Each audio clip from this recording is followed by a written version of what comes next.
గౌరవనీయులైన ముఖ్యమంత్రి వర్యులు రేవంత్ రెడ్డి గారికి నమస్కారాలు సార్. నిన్న అసెంబ్లీలో బాగా చెప్పారు సార్. మీరు ఏమనంటే జీతాలు కూడా నేను అడుక్కొని చేబోదులు తీసుకొని ఇస్తున్నానని. అంత దుస్థితి ఎందుకు పట్టింది? కేసీఆర్ గారు తప్పు చేశారు కాదనట్ల. మరి ఆనాడు అసెంబ్లీ కట్టేటప్పుడు మీరు ఎందుకు అడ్డపడలేకపోయారు? కోర్టు కేసులు ఎందుకు వేయలేకపోయారు? దాన్ని ఎందుకు ఆపలేకపోయారు? ఆపలేదు. సరే, అయిపోయింది.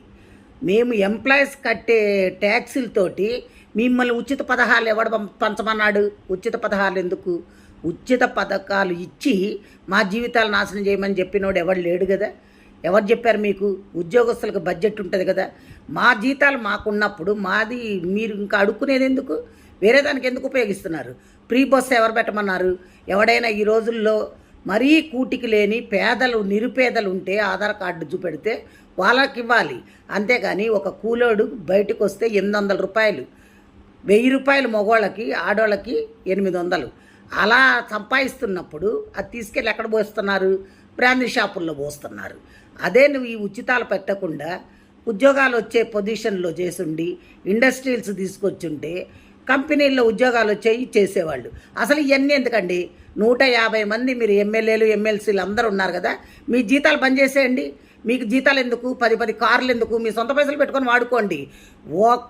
కోట్లు పెట్టందే మీరు ఎమ్మెల్యేలు కావట్లా. అలాంటప్పుడు మీకు అన్ని వసతులు కావాలి, 1వ తారీఖు జీతాలు కావాలి, మీరు ఫండ్స్ కావాలి, మెడికల్ బిల్స్ కావాలి, అన్నీ కావాలి.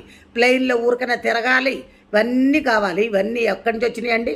ప్రజల సొమ్మండి, మేము కట్టే ట్యాక్సులు అండి. మా ట్యాక్సుల పైసలు మిమ్మల్ని ఉచితాలుగా వాడుకోమని చెప్పినోడు ఎవడు?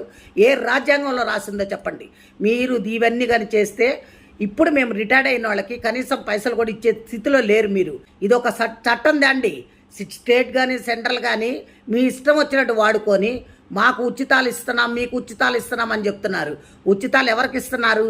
ఉచితాల పేర్లతోటి మీ కార్యకర్తలకి దోసి పెట్టుకుంటున్నారు.